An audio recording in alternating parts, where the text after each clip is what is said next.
Hello friends, welcome back to your YouTube channel. നമ്മുടെ സാമാന്യ ചിന്താഗതിയിലുള്ള ധാരണാ പിശകുകളെ തിരുത്തി എഴുതിയ ലോക പ്രശസ്തമായ ഒരു ബുക്കാണ് റോൾഫ് ഡൊബെല്ലി എഴുതിയ the art of thinking clearly എന്ന ഈ പുസ്തകം.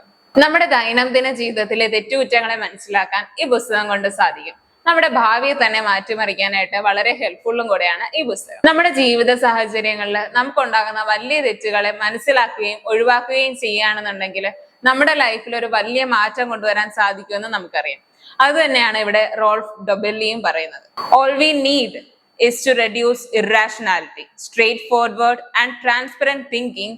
That's what we need. അതായത് നമുക്ക് ആവശ്യമുള്ളത് യുക്തിഹീനത കുറയ്ക്കുക മാത്രം. നേരായതും സുതാര്യവുമായ ചിന്തകൾ, അതാണ് നമുക്ക് ആവശ്യം. ഈ പുസ്തകത്തിൽ സാമാന്യ ചിന്തഗതിയിലുള്ള ധാരണാ പിശകുകളെ ചൂണ്ടിക്കാണിക്കുന്ന 99 കാര്യങ്ങൾ പറയുന്നുണ്ട്. അതിൽ ചില ഇൻട്രസ്റ്റിംഗ് ആയിട്ടുള്ളതൊക്കെ നമുക്ക് നോക്കാം. ഈ 99 എണ്ണത്തിനെയും കോഗ്നിറ്റീവ് ബയസ് അല്ലെങ്കിൽ ഇറേഴ്സ് ഇൻ തിങ്കിങ് എന്നാണ് പറയുന്നത്. ഇപ്പൊ നമ്മൾ ചിന്തിക്കും, എന്താണ് ഈ കോഗ്നിറ്റീവ് ബയസ് എന്ന്? ഇടയ്ക്ക് നമ്മുടെ മനസ്സിൽ നമ്മളെ പറ്റിക്കാറുണ്ട്. ഒരു ചെറിയൊരു ഉദാഹരണം പറയുകയാണെന്നുണ്ടെങ്കിൽ, നമ്മളോട് ഒരാൾ ഒരു ടഫായിട്ടുള്ള ഒരു ക്വസ്റ്റ്യൻ ചോദിച്ചു, നമ്മൾ അതിനൊരു ഉത്തരവും പറഞ്ഞു. ആ ഉത്തരം തെറ്റാണ്. ആ ഉത്തരം തെറ്റാണെന്ന് നമുക്കും അറിയാം, പക്ഷെ നമ്മൾ അതിന് ഉത്തരം പറഞ്ഞു. എന്താണ് അതിനുള്ള കാരണം? നമ്മുടെ തലച്ചോറിന്റെ പെട്ടെന്നുള്ള തീരുമാനം. ഇതിനെ തന്നെയാണ് കോഗ്നിറ്റീവ് ബയസ് എന്നും ഉദ്ദേശിക്കുന്നത്. നമ്മുടെ ഇൻഫർമേഷൻ പ്രോസസ്സിംഗ് ലളിതമാക്കാനും പെട്ടെന്നുള്ള തീരുമാനങ്ങൾ എടുക്കാനുമുള്ള തലച്ചോറിന്റെ ശ്രമത്തിന്റെ ഫലമായാണ് ഇതുണ്ടാകുന്നത്. ഇത് നമ്മളെ കൃത്യമല്ലാത്ത നിഗമനത്തിലേക്ക് കൊണ്ടുചെന്നെത്തിക്കുന്നു. ഇനി നമുക്ക് ഈ പുസ്തകത്തിൽ സൂചിപ്പിച്ചിട്ടുള്ള കോഗ്നിറ്റീവ് ബയസിൽ നിന്ന് ചിലത് നോക്കാം. ഒന്നാമതായി പറയുന്നത് paradox of choice. Paradox of ചോയ്സിനെ കുറിച്ച് എക്സ്പ്ലെയിൻ ചെയ്യാൻ ഓഥർ ഈ പുസ്തകത്തിൽ ഒരു എക്സ്പെരിമെന്റിനെ കുറിച്ച് പറയുന്നുണ്ട്. ഒരു ലോക്കൽ ഗ്രോസറി സ്റ്റോർ, അവിടെ 24 വെറൈറ്റീസ് ഓഫ് ജെല്ലീസ് വിൽക്കാൻ വെച്ചിട്ടുണ്ട്. ആ ഷോപ്പിൽ വരുന്നവര് ആ ജെല്ലീസ് ടേസ്റ്റ് ചെയ്ത് നോക്കുന്നുണ്ട്. ഇഷ്ടപ്പെട്ടത് ഡിസ്കൗണ്ടോട് കൂടി വാങ്ങിക്കാം. പക്ഷെ പിറ്റേ ദിവസമായപ്പോ ഈ 24 എന്നുള്ളത് 6 ഫ്ലേവേഴ്സിലേക്ക് ചുരുങ്ങി മാറുകയാണ്. ഈ ഷോപ്പ് ഓണർ 6 ഫ്ലേവേഴ്സ് ആണ് ആ ദിവസം ആ കടയിൽ വിൽക്കാൻ വേണ്ടി വെച്ചത്. പക്ഷെ അന്നത്തെ എക്സ്പെരിമെന്റിന്റെ റിസൾട്ട് അവരെ ഞെട്ടിക്കുന്നതായിരുന്നു. They sold 10 times more jelly on day 2.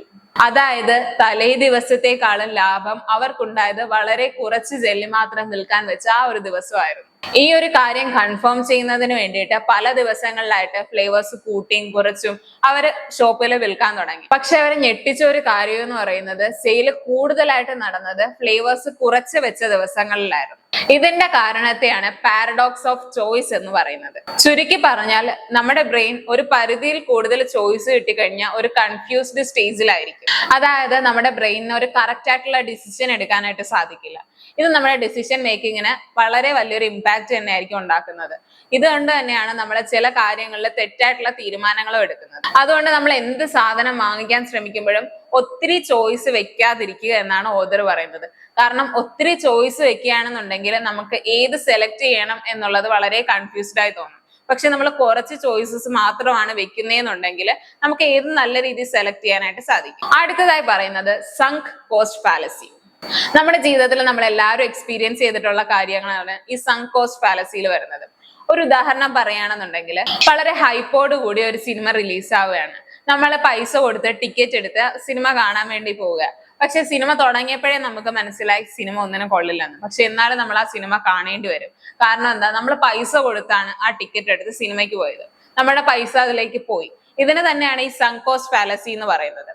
ഇത് വളരെ ചെറിയൊരു എക്സാമ്പിൾ ആണ്. ഈ സങ്ക് കോസ്റ്റ് ഫാലസിയുടെ വലിയ വലിയ എക്സാമ്പിൾസ് ഉണ്ട്.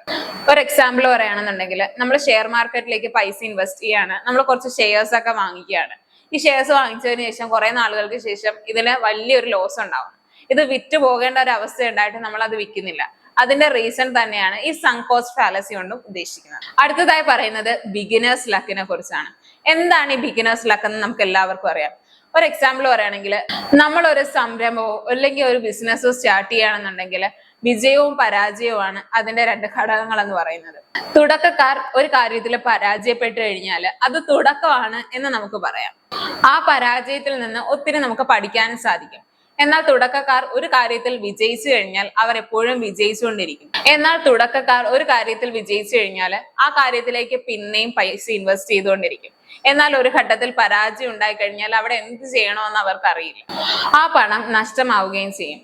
എന്നാൽ പരാജയപ്പെട്ട് ഒരു ബിസിനസ് സ്റ്റാർട്ട് ചെയ്ത ഒരാൾക്കാണെങ്കിൽ ഇയാളുടെ ബിസിനസ് വിജയങ്ങൾക്കിടയിൽ ഒരു പരാജയം ഉണ്ടായാൽ അതിനെങ്ങനെ ഹാൻഡിൽ ചെയ്യണോ എന്നുള്ള കാര്യം അറിയായിരിക്കും. ഇതിനെയാണ് ബിഗിനേഴ്സ് ലക്ക് എന്നുള്ളത് കൊണ്ട് ഉദ്ദേശിക്കുന്നത്. അടുത്തതായിട്ട് പറയുന്നത് ഫ്രെയിമിംഗ് ബയസ്. 90% സക്സസ് ഉള്ള സർജറി ആയിരിക്കും. പക്ഷെ ഇവിടെ നമ്മൾ മനസ്സിലാക്കേണ്ട കാര്യം ഇത് രണ്ടും സെയിം തന്നെയാണെന്നാണ്. ഒരാളുടെ ലൈഫ് എന്ന് പറയുന്നത് 100%-ത്തിലായിരിക്കും പറയുന്നത്. ഇതിൽ 90% സക്സസ് ആണെങ്കിലും മറ്റു 10% കോംപ്ലിക്കേറ്റഡ് ആയിരിക്കും. സോ ഇത് രണ്ട് കാര്യങ്ങളും സെയിം തന്നെയാണ്. സോ ഇതുകൊണ്ട് തന്നെ വലിയ വലിയ ഇംപ്ലിക്കേഷൻസ് നമ്മുടെ ലൈഫിൽ ഉണ്ടാക്കാൻ സാധിക്കുന്ന ഒന്നിനെയാണ് ഈ ഫ്രെയിമിംഗ് ബൈസ് എന്നുള്ളത് കൊണ്ട് ഉദ്ദേശിക്കുന്നത്. ഇതുപോലെ ഒത്തിരി ധാരണാ പിശകുകളെ കുറിച്ച് ഈ പുസ്തകത്തിൽ പറയുന്നുണ്ട്. 99 കോണ്ടന്റ്സ് ഉണ്ട് എന്ന് വിചാരിച്ച് ഈ പുസ്തകം ഒരിക്കലും മാറ്റി വെക്കാതിരിക്കുക. എല്ലാം വളരെ ലളിതവും എക്സാമ്പിൾസോട് കൂടിയും നമ്മുടെ ലൈഫിനെ ഡയറക്റ്റ് ആയിട്ടും ഇൻഡയറക്റ്റ് ആയിട്ടും ഇൻഫ്ലുവൻസ് ചെയ്യാൻ പറ്റുന്ന രീതിയിലൊക്കെയാണ് ഈ പുസ്തകം എഴുതിയിട്ടുള്ളത്.